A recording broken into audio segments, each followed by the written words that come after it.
Bonsoir. Je disais à Bernard à quel point j'étais triste de penser que c'était le dernier film que je présentais ce soir. Nous aussi. Merci, c'est gentil. Et qu'en plus, j'ai adoré être ici et pouvoir présenter mes films, c'est vraiment une très grande chance. Et puis de voir que les films ont une vie après leur vie en salle. Vous le savez, mais c'est vrai que c'est très très important. Mais donc voilà, du coup, je vais devoir me remettre au travail et tout ça. J'ai l'impression d'avoir vécu ici depuis 4-5 jours et ça m'a beaucoup plu. Alors ce film, je vais vous dire peut-être un petit mot sur la façon dont il s'est fait, parce que c'est quand même très particulier à ce film. On a eu énormément de mésaventures. C'est un film que j'ai écrit avec le plus grand bonheur. Je crois que ça a été l'écriture la plus heureuse, étonnamment. Je dis étonnamment parce que malgré le nom de Bergman qu'on peut associer à quelque chose de difficile, en fait pour moi ça a été une écriture extrêmement ludique. En revanche, on est arrivé pour tourner ce film en 2018 à l'été, et c'est un film que je devais faire avec Greta Gerwig, une comédienne qui est devenue réalisatrice depuis. Et en fait, elle était, ça faisait longtemps. C'est elle qui joue dans Eden. Elle a un rôle, oui, dans Eden. L'américaine. Elle était impliquée dans le Enfin, j'ai vraiment, pour le coup, j'ai écrit le film en pensant à elle. Et en fait, j'étais à Foreux en train de préparer le film. On devait tourner, je sais pas, 2 mois plus tard. C'était le début de la prépa. Et puis, tout à coup, elle m'a dit qu'elle ne pourrait pas le faire parce qu'elle avait tourné son propre film, son 2e long métrage. Ce qui a été vraiment, sur le moment, terrible à prendre. D'abord, j'étais là avec mon équipe. On attendait, puis je n'avais pas imaginé quelqu'un d'autre qu'elle dans le rôle. Et puis, voilà, pour la production, vous imaginez les conséquences désastreuses. Et bon, passons sur ce que j'ai pu ressentir à ce moment-là, mais en tout cas, la chance que j'ai eue, c'est qu'il y avait une comédienne que j'avais vue peu de temps avant, Vicky Krieps, dans le film de Paul Thomas Anderson, et que j'avais trouvé absolument extraordinaire. Et je m'étais dit que dès le premier plan du film, il y avait quelque chose chez elle qui m'avait... je sais pas, j'étais aimantée vers elle, et au-delà de l'admiration que j'ai pu avoir sur sa prestation dans le film de Paul Thomas Anderson, je m'étais vraiment dit que j'avais très envie de tourner avec elle. Donc c'était Phantom Thread. Pardon, oui, Phantom Thread. Et donc ça m'a permis, alors que bon, j'avais vraiment écrit ce film en pensant à Greta Gerwig, etc. En fait, le fait d'avoir vu ce film avec elle avant et de l'avoir autant aimé, d'avoir vraiment formulé même le désir de travailler avec elle, au point que j'avais été voir, j'avais fait une petite recherche sur elle et je m'étais rendu compte qu'elle parlait par exemple français, parce qu'elle est luxembourgeoise, elle parle au moins 4 langues, et donc ça m'a permis de très vite me retourner et de repenser le film avec elle. Et puis maintenant, comme souvent c'est le cas d'ailleurs avec les films, maintenant qu'elle y est, je la vois vraiment comme une sorte d'alter ego, je ne peux pas imaginer quelqu'un d'autre à sa place. Maintenant c'est une évidence pour moi que ça devait être elle. Et ça, c'est un chemin qu'on fait souvent dans les films où, il me semble que souvent, les mésaventures, finalement, elles vous révèlent à vous-même, elles vous rapprochent souvent de la vérité du film que vous voulez faire. Et je crois que c'est vraiment le cas avec le changement de Greta Gerwig. C'est-à-dire qu'en fait, l'accident n'est pas toujours une catastrophe, quoi. Oui, c'est une catastrophe sur le moment, mais que ça vous oblige à vous poser des questions ou à réinventer une part du film, et parfois, en fait, à passer un cap à un niveau supérieur, en fait, à vous rapprocher encore de ce qui est vraiment votre film. Là, par exemple, je veux dire, en faisant interpréter ce rôle finalement à Vicky Krieps, qui est d'origine luxembourgeoise, mais aussi allemande, il y a quelque chose, j'ai rapproché le film au fond d'une sensibilité plus européenne, d'une sorte de mélancolie. J'adorais, je trouve Greta Gerwig formidable, et il y a quelque chose chez elle qui a un charme fou, mais je pense qu'au fond, il y a plus de vérité. Je pense que Vicky Krieps est plus proche de l'endroit de vérité du film. Mais ce que je voulais vous raconter, c'est juste que du coup, on s'est retrouvé dans une situation un peu folle, où j'ai perdu en fait la moitié du casting, parce qu'en fait avec Greta Gerwig est parti aussi celui qui devait jouer le rôle masculin, à savoir John Turturro. Donc je me suis retrouvée avec 2 acteurs sur 4. Et là, j'ai eu un producteur qui a eu ce geste fou, très audacieux, très courageux, je dois dire, Charles Gilibert, qu'il a décidé de nous permettre de tourner la moitié du film. Je veux dire, aucun producteur fait ça. Enfin, c'est fou quand on y pense, parce que c'est quand même... c'était très très risqué, quoi, parce que quand on tourne la moitié d'un film alors qu'on n'a pas... tout le casting et du coup on perd des financements, enfin pour les producteurs c'est des situations de très grande fragilité, et il y a été, quoi. Et ça c'est ce qui m'a permis de tourner la première année du coup avec Mia Wasikowska et Anders Danielsen-Lee, et en fait Vicky Krieps, que j'avais déjà embarquée dans le film parce que elle a très vite remplacé Greta, est venue aussi tourner quelques scènes, mais nous n'avions pas l'acteur pour jouer son mari. Donc en fait, Vicky a tourné des scènes sans savoir qui allait jouer son mari.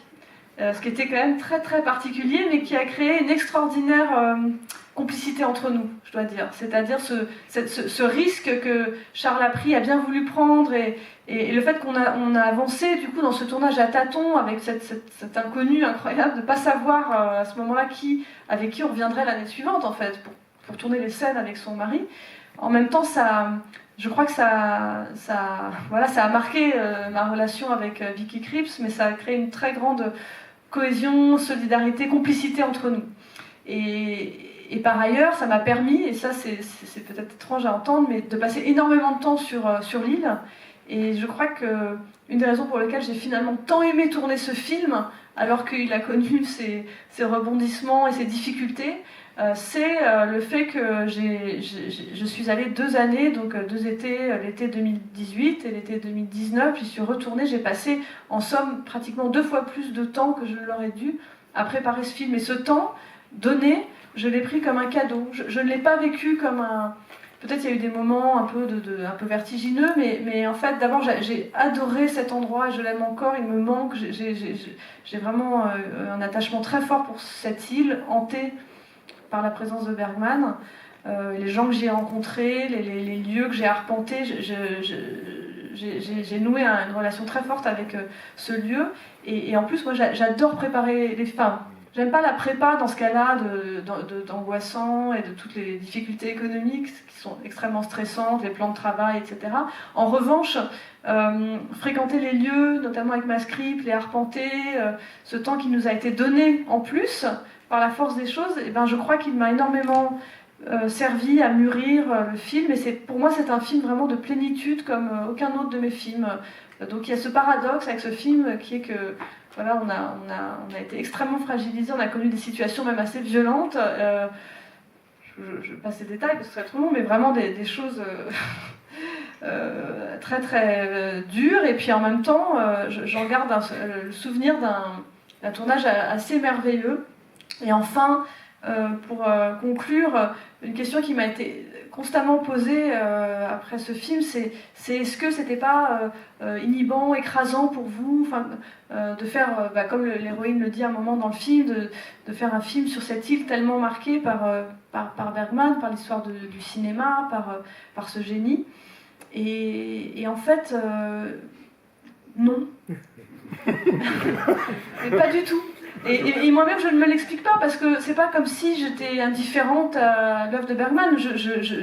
J'admire immensément Bergman. Je veux dire, le cinéma de Bergman compte énormément pour moi. Donc ça n'a rien à voir avec ce qui serait un manque de... C'est pas comme si je n'avais pas conscience de ce qu'il représente pour l'histoire du cinéma, et il se trouve pour moi aussi. Mais en fait, il y a quelque chose proprement mystérieux pour moi, qui est que l'ampleur de Bergman n'a jamais été une chose qui a pesé pour moi ou qui m'a empêché d'écrire ou de me sentir libre, contrairement à ce que dit l'héroïne au début du film. Vous allez voir qu'il dit qu'elle trouve ça oppressant d'écrire dans la maison de Bergman. Et ben moi, pas du tout.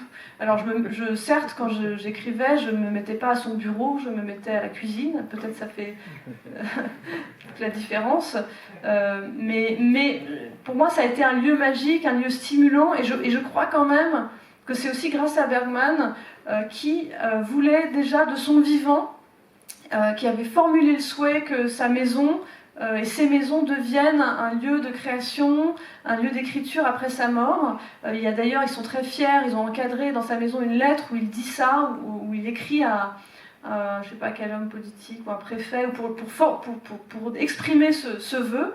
Et en fait, on sent ça. Cette maison, ces maisons de Bergman sont hantées par sa présence, son héritage, ses films, mais ce sont surtout, enfin, je les ai toujours ressentis comme des lieux qui invitaient à l'écriture, à la création, à la méditation, et jamais je ne me suis sentie aussi légère et libre que dans ces maisons. Jamais tu t'es sentie intruse, au contraire. Non, parce que c'est un lieu parce que Bergman a invité les artistes. Je me serais sans doute sentie intruse si ça avait été fait contre la volonté de Bergman, si ça avait été une décision prise complètement qui allait à l'encontre de son désir, mais j'ai su ça très vite et on le ressent. Je pense que c'est un lieu hospitalier finalement, et par ailleurs ce sont des lieux qui sont toujours très proches de la mer. On est tout le temps tourné vers la mer, vers l'horizon. Je sais que ça fait évidemment partie de pourquoi Bergman aimait tant cette île. C'est vrai que l'horizon, l'immensité sont omniprésentes, mais d'une manière qui curieusement m'a jamais paru écrasante, mais par contre qui m'a permis de débloquer chez moi des choses.